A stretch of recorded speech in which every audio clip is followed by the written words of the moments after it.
That's so funny. Because, like, I tell Ink something, and we'll be doing something because I try to be cognizant of the fact that, all right, bro, he has his own perspective, right? Like, let him rock out. And so a lot of times, like, we'll be talking, and he'll bring something back up. And my man got a good memory. So when he'll shape it a certain way, and I'll be like, nah, he right, he got a point. You know what I'm saying? But the space and place to allow him to share how he feels and how he sees situations is something that's extremely important to me because oftentimes the way he sees something, I didn't think he saw it that way, right? Yeah. And it puts me in a space and place of, oh, no, he further along than I thought. Mm-hmm. He see it a lot different than I thought. And even Jada, you know, girls are often more mature than boys at a young age. And so, you know, Jada take it and run with something, man. It's cool, man. It's cool to watch him grow. Yep. And this notion of what you just said about girls are more mature. Mm-hmm. I think it's because they are given permission to use their words. Mm-hmm. Right? on. Yeah. Because the more you're able to express yourself, the more you're able to grow. Absolutely. The more you're able to use your words, That's the good. more you're able to grow. That's good. So we kind of stunt our growth because we silence our voice. That's good. I like that. Yeah, the more you express yourself, the more you're able to grow. That's a fact. Inky Johnson, Oak, going for the championship, that ain't coming close. This might require taking notes, homie, listen close. Serendipity when you know you the one who chose. We going past the end zone, crushing every goal. I feel it in my enzymes, in my chromosomes. If you ain't come outside to go hard, then go back home. I'm in my zone, if it ain't greatest, I'm better left alone. This for the world, put what we speaking on speakerphone. Yeah, Wills, let them know what we be on. Serendipity, man, tune in.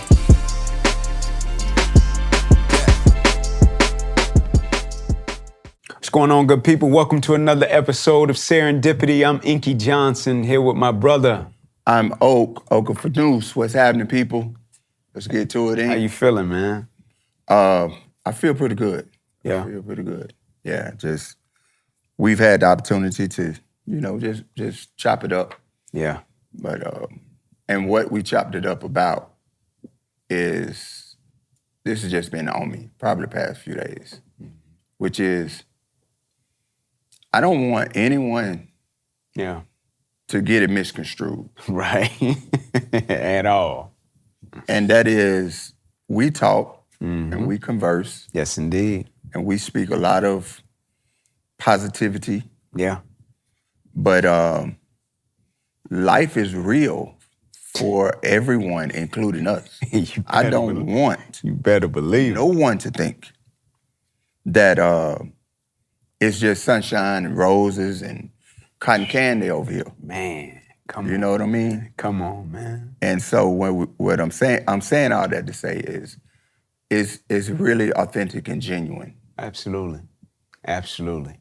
When we start talking and what we're talking about. Absolutely. And how to respond to it. Like I was so less than my best last week in a lot of different places. Mm-hmm.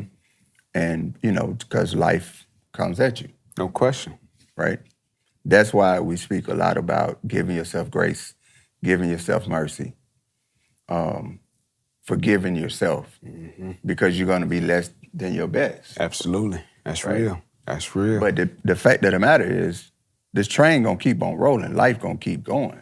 Mm-hmm. You know what I'm saying? Gonna keep coming up, man. And the thing, Ink, is there's a lot of, you know, in the Bible when they say faith, hope, and love. Right. The thing I wanted to talk about is hope. Mm-hmm. If you got hope, you got a chance. Yeah, man. When hope is lost, I used to think that hope, or let me say keep hope, Jesse Jackson back in the mid-80s, around the time you were born, running for president and whatnot. He was like, keep hope alive, right? Mm-hmm. And I didn't really understand it until probably the past couple weeks. Yeah. If you can keep hope alive, then you got a shot at life. Yeah, man. When you give up, when you don't have hope, then there's no chance for you to have faith. Absolutely. Because faith is the substance of things hoped for. Yep. Like you got to have that first. You got to have something that you hope for. Now, faith is the evidence it's not seen. Right. But you got to have hope first. You can't have faith without hope. Yeah, man. So please, please, please, when you get to a place where you've lost or you're losing hope in life or in a situation, yes, sir. That's when you got to go get to your tribe. Yeah, man. Hope is it's not necessarily the most important thing, but it's the foundation. Yeah. Yeah. It's the foundation of your livelihood. Yeah. And I think you spoke on it, man. It is underestimated, but like just the ability to be hopeful, regardless of situation, regardless of circumstance. Like when an individual can remain hopeful about their situation, about their circumstance, about the person that they have the possibility of becoming, like you got something. Like that's one of those things that you can hold on to that can help you survive the tough moments, that can help you survive the unforeseen moments. Like when you got hope, like you wake up with a little umph. You wake up with a little, nah, bro, I'm all right. Situation ain't going the way I wanted to, but I got something. Yeah. You know, like when you got hope, that's when cats look at you like, I know his circumstance, I know her circumstance, but like the demeanor that she possesses, it's like when the elders say, you know, I thank God I don't look like what I've been through. Mm. You know what I'm saying? Like when they say, I thank God I don't look like what I've been through, right? Hope helps you survive moments that you encounter and you look like a certain thing that, like when cats like, man, that cat don't look like what it, like that's hope. You know what I'm saying? And so when you losing hope, man, you got to be reconnected to your tribe. You got to be reconnected to your foundation. And sometimes you got to go sit in solitude, man, to reconnect with your thoughts to help you find center again. Like hope is important, man. I never really understood it. Probably still don't understand it, but my grandmama would say it a lot. You know, the older people would say it a lot. Like I would go and help them get the firewood or something. You know, do something for them or whatever. Yeah. They say, you sure help me out a lot. Yeah. And hope me out a lot. You help me out a lot. Yeah. So hope and help are synonymous. Talk about it. In terms of the way in which we view life. Yeah. The way in which, you know, our elders viewed life. Like your help comes from your hope. Yes, indeed. Your hope is your ability to see a thing for what it is, not for what it feels. Talk about it. Because the thing feels like it's hopeless. It feels like I can't go on, right? But I can see it through the lens of hope, knowing that it's gonna be better tomorrow. Yes, sir. It's gonna be a better day, right? Yes, sir. So you hope me out, as opposed to you help me out. I just thought about something when you were saying that, and I wrote it down. Hope is your ability to remain faithful in spite of. In spite of, right? Hope is your ability to remain faithful in spite of, right? Gonna get into it, man, with a quote card like we usually do. If we all threw our problems in a pile and saw everyone else's, we'd grab ours back. If we all threw our problems in a pile and saw everyone else's, we grab our problems back. Yes, sir.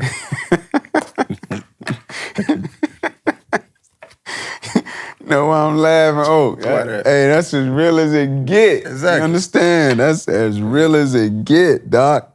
I mean, in the past week, man, you know, like I'm telling you, how I'm feeling physically. Yes. Last week, how I was, and the circumstances that that happened. Yeah. Right. And then I could think about one of my partners who's going through something. She's going through something that's life. It's life. Life. Or death. Real life, yeah. Right? Real life. You know what I'm saying? My motor going out Sunday. Real life. Is nothing compared to the support and the prayers and the energy that me and her tribe has to give to her in this moment. So I'm tripping about a car? I'm tripping about a motor, bro? You know what I'm saying? I hear You know, we got Picking Father's it up. Day coming up, and you got some people who really love and enjoyed being with their father, and they are not going to be with them. Yeah, it's different, man. And I got different. young Thundercats all around me, man. Yeah, man. I'm about to trip about this. Talk about it. I'm about to trip about being broke. I'm about to trip about, you know, as an educator, man, come on now, you know we ain't, whatever, right? I got a partner who lost his son, man. So you think I'm about to trip about this? But on the other end, in that moment, we can get caught up in ourselves. No question. And No you're question. like, golly, man, dang. It's tough. Why is this happening? Or you may not even say why, but it's, you know, you got to deal with it. Especially when them problems come consecutive. Right. Boom, boom, boom. My man, that Then thing. you cross the head. But that's how it ties in, to me, how it ties into that hope thing. In that, let me reach in and get mine. I can deal with mine. Yes, sir. Because there are some problems, there are some situations and issues out there that people are going through. Sure enough. Much respect, Sure enough. much honor, much love. I'm not even trying to think about it. Sure enough. All I'm trying to do is support, be a cheerleader for them. Sure enough. Because it's tough. Yeah. It's tough. It's tough. I understand you going through it. And just know that you got a tribe, know that you got some cheerleaders who praying for you, you got some prayer warriors, whatever, however you want to call it, out there. But let me just take mine. Let me take my problems. I can deal with mine. Yeah, man. I'm not about that business of, well, let's switch problems. Right. Nah. Nah. It says if we all threw our problems in a pile and we saw everyone else's, we grab our problems back.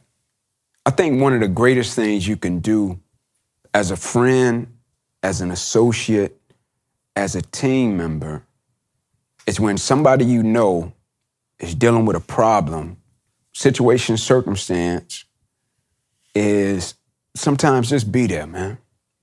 Just listen. Just be an ear, right? Because oftentimes we get into this battle of comparing problems. That's why I said if we threw our problems in a pile, we'll grab our problem. Like we get in this comparison battle, right? Don't compare your life to others, right? The sun and the moon shine when it's their time, right? Don't compare your life to other people. And when you start comparing problems, like one of the worst type of people you could be around is when you telling them something you going through, and when you stop, they come and they share something about, it's like they trying to say, oh man, my problem, I'm dealing with this. Nah, man. Like sometimes just listen. Just be an ear, just be a shoulder, right? Just be there for a person. You ain't got to always compare problems. The journeys are different. The treks are different. The quests are different, right? And so when you know somebody is going through something, man, sometimes just be a friend, just be an ear, just be a shoulder. You ain't always got to share what you going through when they sharing with you what they dealing with. Because like you said, some problems, man, it's just like, hey, man, God bless you. Like that first day I walked in the Mayo Clinic and I thought like, man, my arm paralyzed. And somebody sat beside me and there was two adults sitting on the side of a little girl. I don't know what her condition was. And it was like they was holding the skin up on her face. I wasn't comparing problems. But when I looked at my arm, I was like, bro, you just got a paralyzed arm. Like a little girl got two adults on both sides of her trying to keep skin. I don't even know what it was, right? Be grateful for the problems that you have. Because I believe. Say that again, man. I believe. Be grateful for the problems that you have because I believe they're specifically designed for you, your growth, your development, and the things that you need to possess as an individual in order to grow and become the individual that you're destined to become. So the set of problems I got, they specifically designed for Ink, right? Yep. Yeah, man. That notion of your problems are meant for you. Yes, sir. And just changing the language. Your blessings, your lessons Yes, are indeed. meant for you. The problems is like just the seed. Right. But the lessons and the blessings is the growth of that seed. Yes, sir. Picking that up. Yeah. I'm picking that up. Making us better people, Yeah.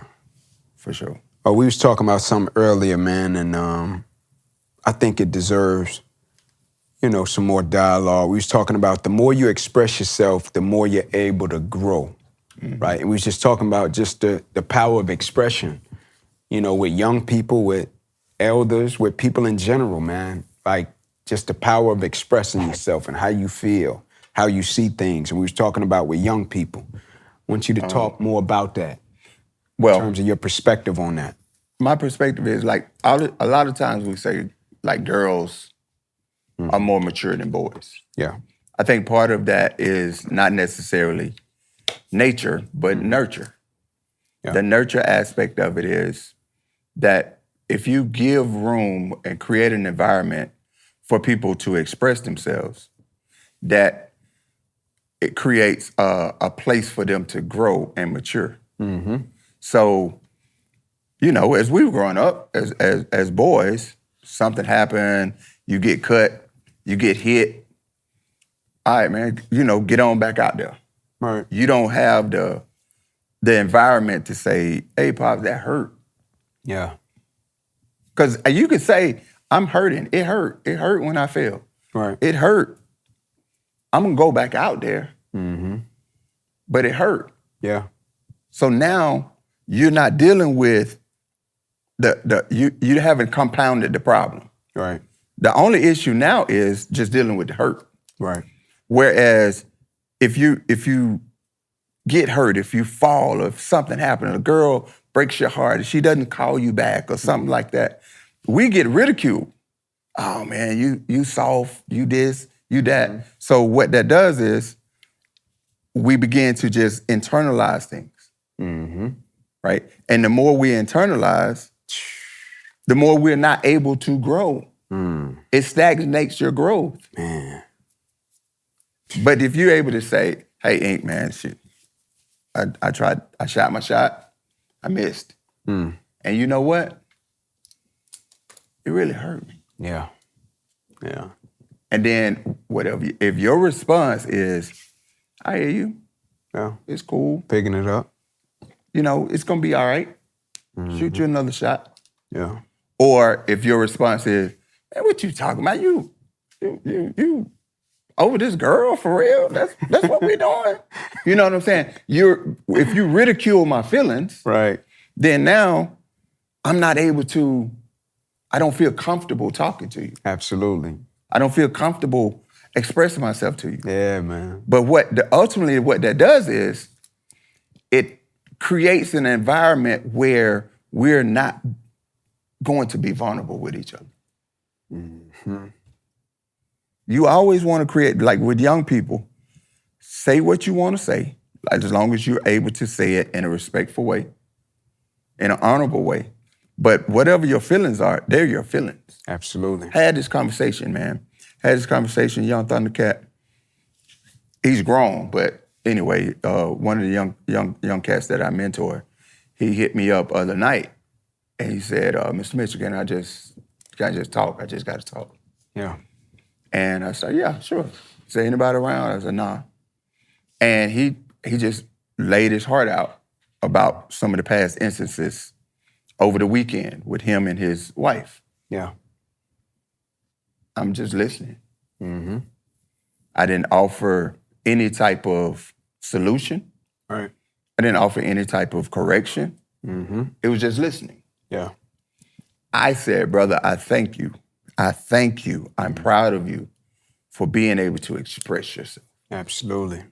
Picking that up. Yeah. For being able to write down your thoughts in a concise manner, but really taking the contents of your heart and being able to articulate them. Absolutely. That is the thing that's going to make him and her all right. That's a win. Yeah. That's a win. Yep. For sure. it's so powerful, man. Just when you get to the space and place that you're able to articulate and express how you really feel about situations, circumstances, and people, right? And you're right, like oftentimes with men, you're brought up in society and you're reared a certain way, to see life a certain way, to respond to situations and circumstances a certain way. And so you have to be cognizant, not only with your thoughts, not only with your words, you have to be cognizant with your approach, right? In terms of when you deal with situations and circumstances with young people, to make sure that they're expressing themselves, but also that you're allowing the space and place for them to express themselves. And the mistake that we can never make is using a person's time of vulnerability as a weapon during their time of weakness. Because the moment we use a person's time of vulnerability as a weapon during their time of weakness, they'll probably never express themselves again. Yeah. Not only to you, to anybody else, because they're gonna remember how that made them feel when they finally built up the courage to speak how they really felt about a situation. What was I watching, man? I was watching something, man. Man, and a lady called the man about a child. And she was basically saying to the man, like, hey, man, I need your help. Like, I need your help with this young joker, man. This joker, he's spiraling. Like, he getting to that point, I need your help. Like, and the man was like, man, I got this going on. Like, I'm trying to do this. Like, you know, I got my family. And she said something to him, and it put everything into perspective. And what she said to him was, when he paused and stopped telling her everything he had going on, everything with his family, his life, his career, and he had every right to state what was going on because he was being true to how he felt and what was transpiring in his life. But she listened and she said to him, do you know how hard it was for me to call you and ask you for your help? And I always think about that when I talk to one of my boys, talk to one of my friends, talk to my children, it's anybody. When they call and they say things like, hey, bro, I need to rap with you about something. Just hear me out for a moment. Or when an individual is talking about a certain situation and they navigate to something else. I have to always be cognizant that wasn't easy. Yeah. That wasn't easy for them to talk about that.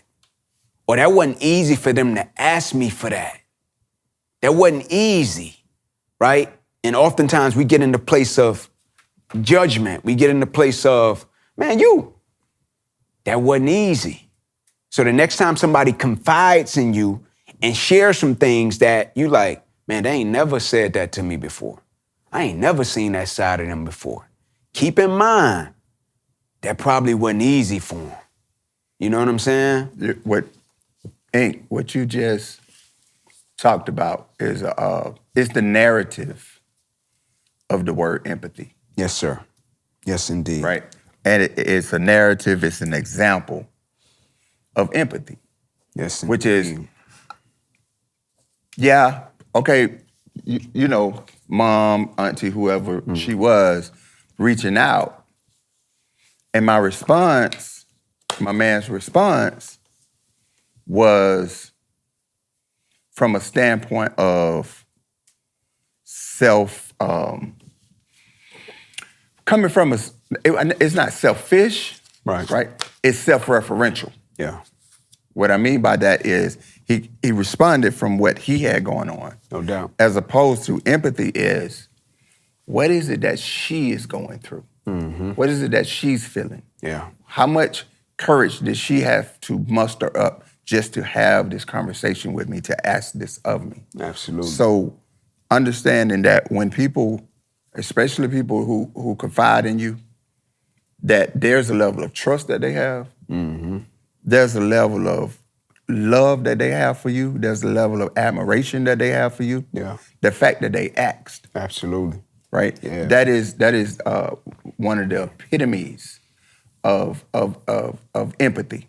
Yes, sir. And the other thing, when you were saying about your response, and you bring up a person's moments of vulnerability. Yeah, man. Like basically you throw it back in their face. Absolutely. Yeah. Do not create traumatic experiences for people. Talk about it. Life does that enough. Talk about You it. don't have to do that. You don't have to be one who create traumatic experiences. Pick that up. Because that is a very traumatic experience. Absolutely. Absolutely. What we've been taught, especially as men, when that's thrown back up at us, a lot of us are able to maneuver through it, Yeah. navigate through it. Yeah. Some are not, and they respond in a very negative way.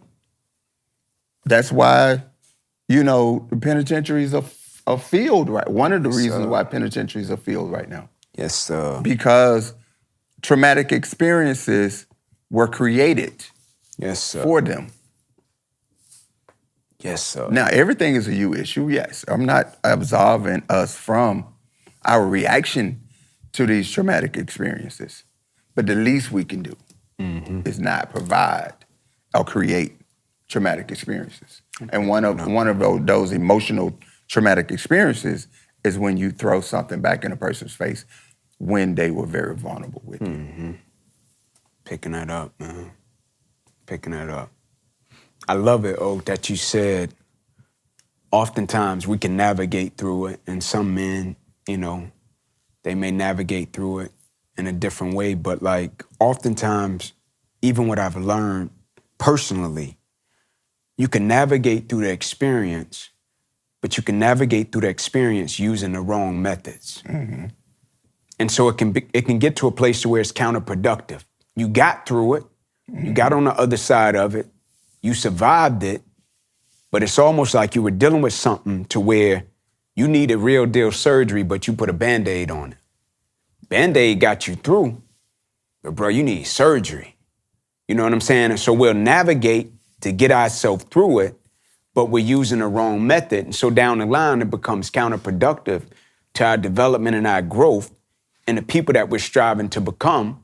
And then we start creating things, situations, circumstances, thought processes, and patterns from something that happened years ago that was never addressed.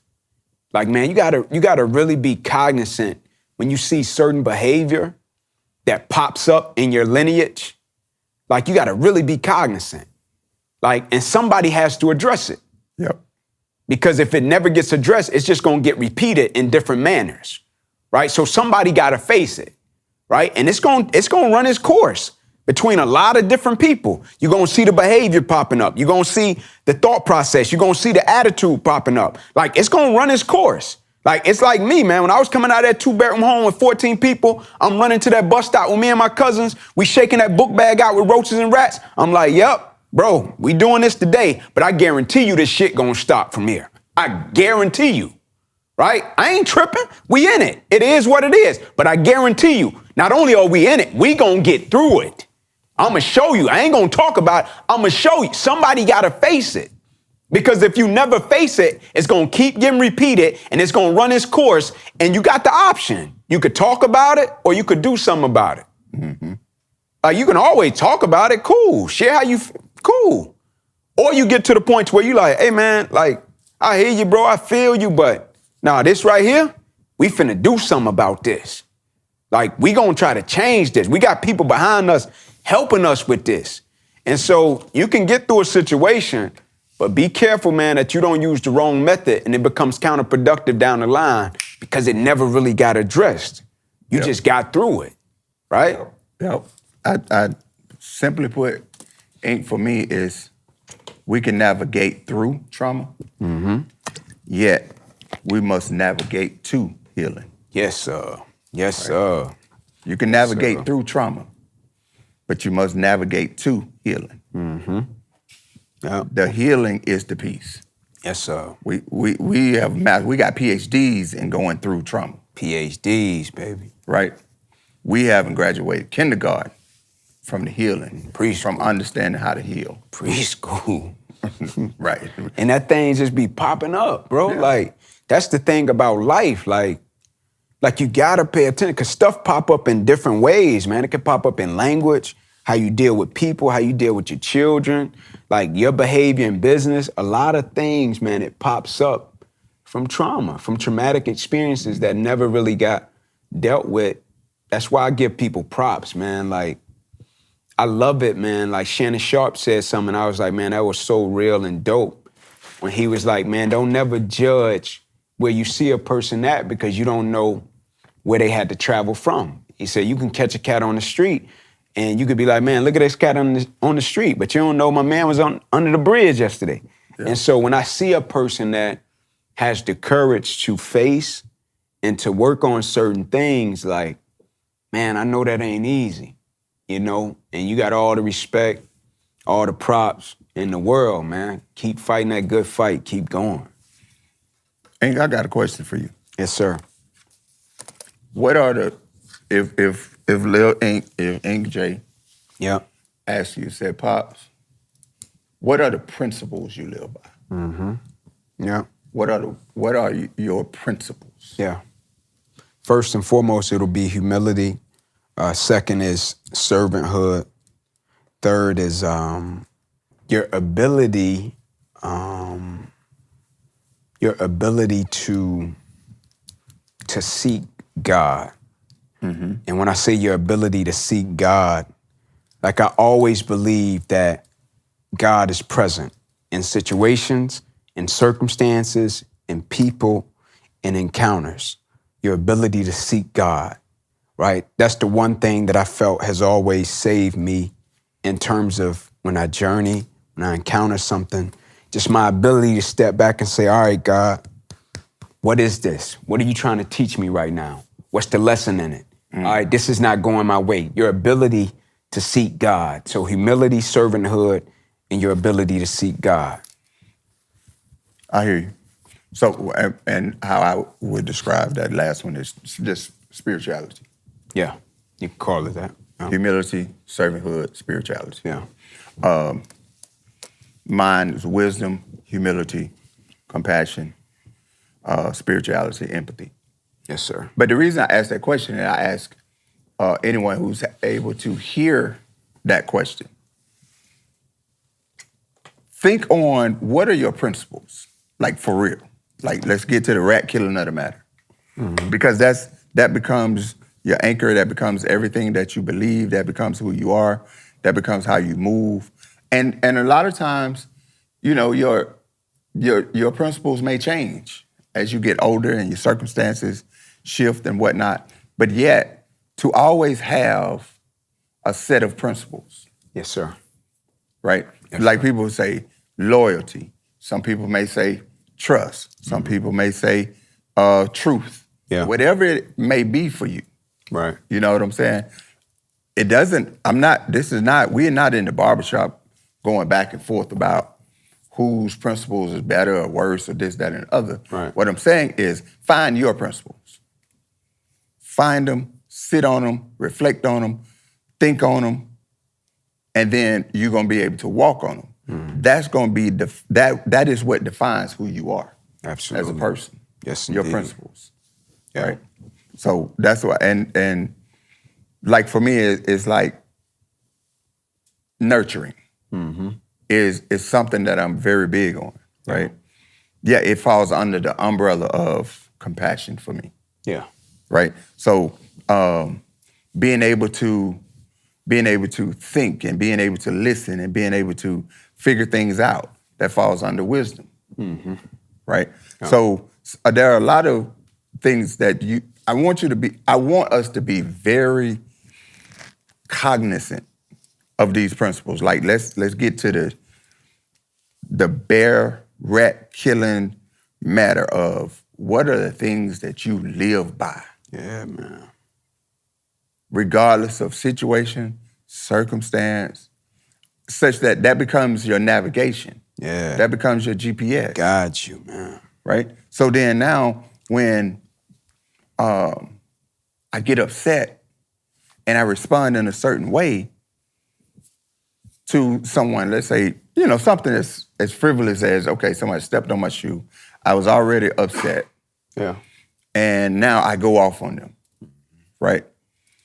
My principle of empathy is gonna bring me back to zero rather than going all the way in on that person for stepping on my shoe. Absolutely. So it allows me to get back to the understanding that everything in life is a you issue. The you is your principles. Yeah, man.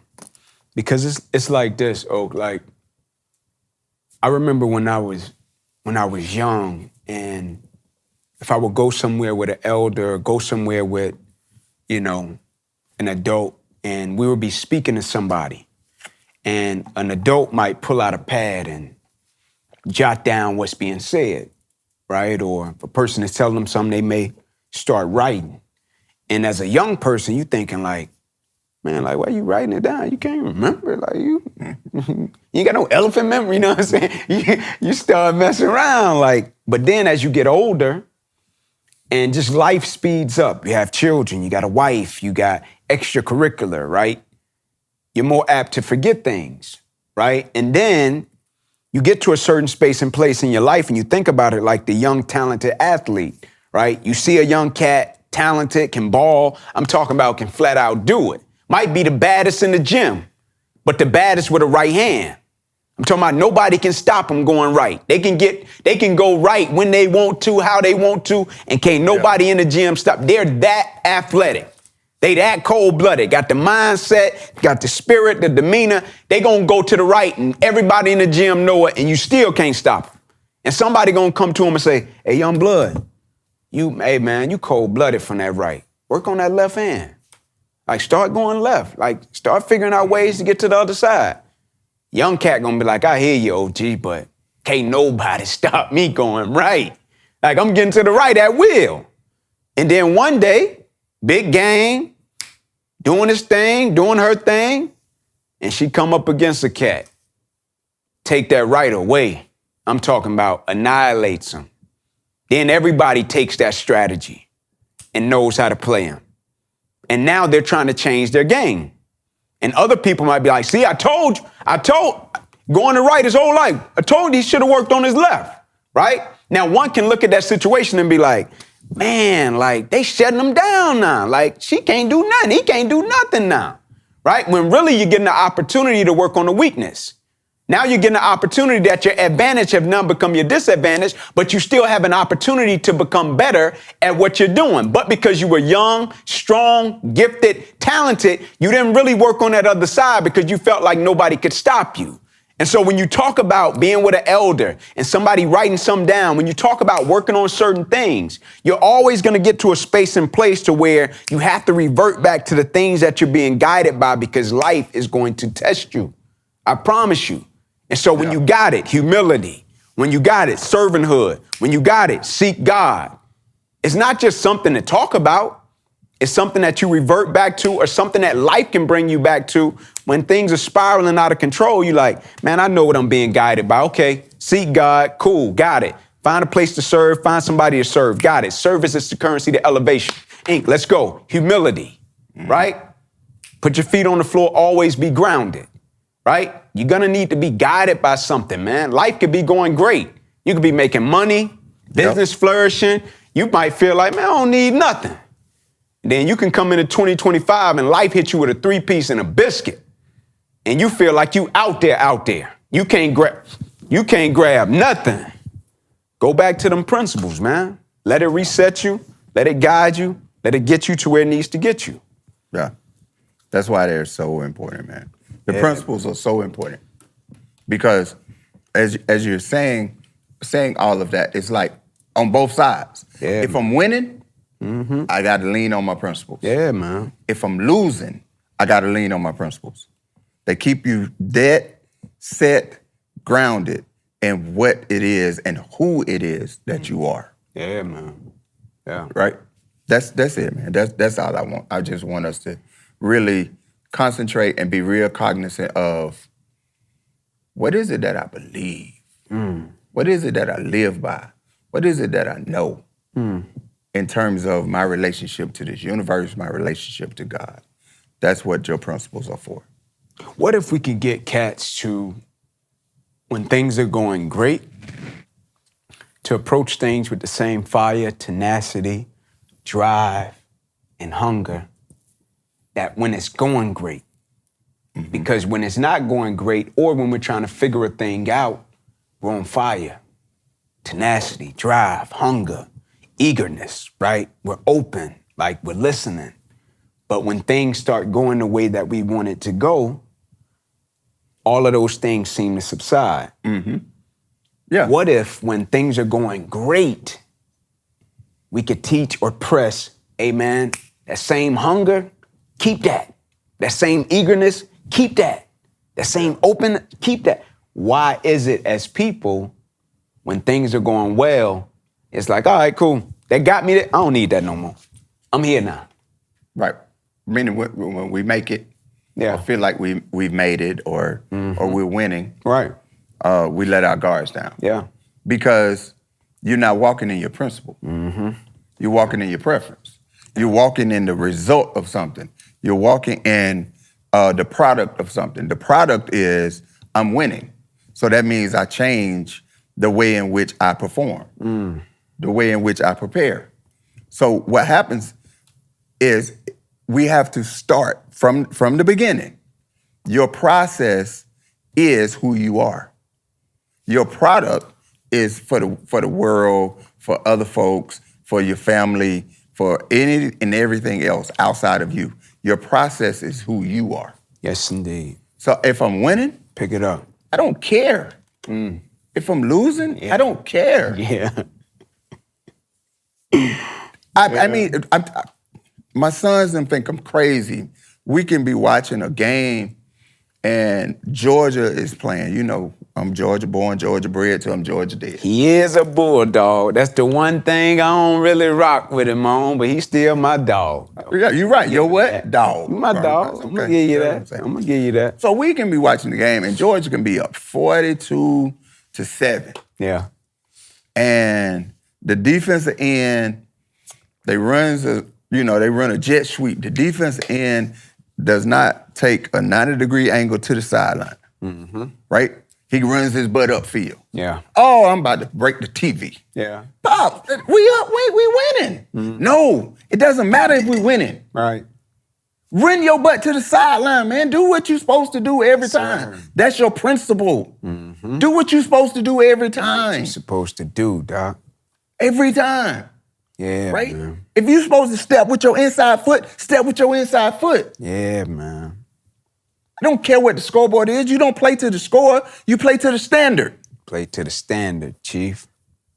The score doesn't matter. So if you're winning and then you shift and you change and you like let your guard down, then you're playing to the score. Yes, indeed. Yes, indeed. Roquan Smith plays to the standard. Ray Lewis plays to the standard. Kobe Bryant plays to the standard. I can name these athletes. That's why they are who they are. Yes, indeed. Pick it up, man. Also, you have doctors, lawyers, teachers. Yeah. Man, I have teachers. Listen, Mr. West talked to the last day of school. We had 2 weeks of nothingness after the test. You know, we had activities and stuff, whatever. Little worksheet. Worksheet day. Yeah. Donnell West talked to the last day of school. And guess who had the highest test scores in the district that I work in? Yeah, man. Him. You see what I'm saying? Him, for real. Him. Right, him. It's him. Yeah. And it's him because of his work ethic. Yeah, man. Like his expectation of excellence, his standard, right? That's just an example. Yeah, man. I'm sure every last one of you, if you take your time to think about it, you know someone, and it might be the person in the mirror, who has a standard that is so great, so high, that your results just speaks for themselves. Picking it up, Doc. Play to the standard, not the score. No, it's interesting, Oak, because cats look at stuff like it's a dual mentality. And I always say to them, man, it's not what you do, it's who you are. Yep. It's not what's gonna get you there, it's what's gonna keep you there. Do what's right, not what's easy. You know what I'm saying? It's not what you do, it's who you are. Like how you operate, how you treat people, how you do things. It's not what you do, it's who you are, right? It's not what got you there, it's what's gonna keep you there. Do what's right, not what's easy, right? Just how you live your life. It's certain people that live life a certain type of way. It's certain people that do things a certain type of way, right? It ain't about money. Money is the byproduct to them. They ain't tripping about no money. They doing things a certain type of way. They focus on what they doing. They just trying to do it right. They just trying to put out the best possible, like they ain't tripping on the byproduct. But it's certain people, they worry about the money, the materialistic and the superficial, and their work ethic isn't even worthy of what they're asking for. Their work ethic ain't even worthy. The people that ask for money all the time, the people that's always seeking something materialistic and superficial, if you went back and you did like, all right, let me backtrack this cat. Let me look at, they probably ain't even showing up. Yeah. The cats that ask for the most are very rarely the cats that show up and really put it down. Because the cats that really show up and put it down, they ain't gotta ask for it. Cats gonna say, let me give it to them. Yep. Let me give it to them. They more than deserve it. But the cats that don't deserve it, they always bickering about why they deserve it. You don't deserve it because you talking about it instead of working about it. That's why, right? It's not about what you do, man. It's who you are, man. Mm-hmm. It's who you are. It ain't a dual mentality. When cats show up and they like, oh, that's me the football player, that's me the man. Nah, bro, that's you, right? It ain't you the football player, you the man. Like you one person. That's your mentality, that's your spirit, that's how you operate, Jack. It's not what you do, man, it's who you are. It's not what got you there, it's what's gonna keep you there. Do what's right, not what's easy. Yeah, man. Let's land this plane with this word, Oak. 10-4, boss. Transition. Oh, Jesus. Transition. It's a part of the process. And it's really, transition is how your perception of it, right? Talk about it. What I mean by perception is, I was talking to a young lady today, and she had to transition from one school to another, right? And in her transition, she didn't want to transition because of it was just a great place for her, right? But she knew she had to transition in order for her to grow. Yeah. Right. So transition is a prerequisite for growing. Transition is a prerequisite for getting better. Transition is the prerequisite for fulfilling your destiny. Transition is what I would call you being able to fulfill the prayers and sacrifices of the folks who came before you. Yes, sir. Meaning, if you don't transition or you don't lean into transition, then when you get to that place, because you got to go to that place. Oh, definitely. Right? You know, you got to go because the universe is going to push you there. But if you don't lean into it, then when you get there, you're not going to get the fullness of it.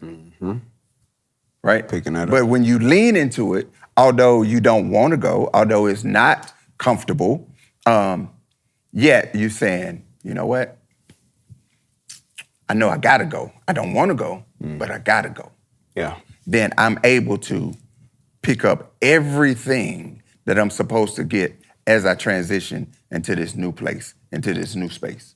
Picking that up. Right? So it's really a perspective and it's really a mentality about transition. If you fight transition, then your transition or the result of your transition is not gonna be what you want it to be.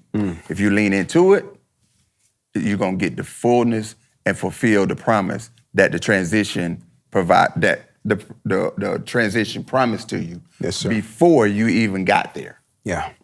Right? Picking that up. So just lean into the transition. No matter how hard, no matter how comfortable, no matter how taxing it may be, lean into the transition so that you can get the benefits of that transition. I love it. I'm picking it up, man. Transition, I think transition is the one thing that we all as people have in common. Like, we're all gonna go through a transitional period at one point or another in our lives, right? But the word that comes to mind when I hear transition is uncertainty, right? Uncertainty. Transition, uncertainty. Faith functions best in moments of uncertainty, right? Faith functions best in moments of uncertainty. And often God destabilizes us from leaning too much on what we know, so we have to lean on our faith, so we won't depend on the things that we feel we know, the moments, the situations, the knowledge base, and we got to rely on God during a transitional period, right? Because oftentimes when you come into a transitional period, it's uncharted territory. That's why it's uncertainty. That's why the transitional period for most people is make or break, right? The transitional period either gonna send you into a new season or you're gonna be like, man, I thank God. Or the transitional season gonna send you into a period to where you like, I don't know. It's uncomfortable. I ain't never been here before, right? Uncertainty. Oftentimes, faith functions best in moments of uncertainty. The one thing we'll all have in common, we all gonna go through a transition. Embrace it, appreciate it, learn from it. It's our time, man. Peace. Serendipity, man. Tune in.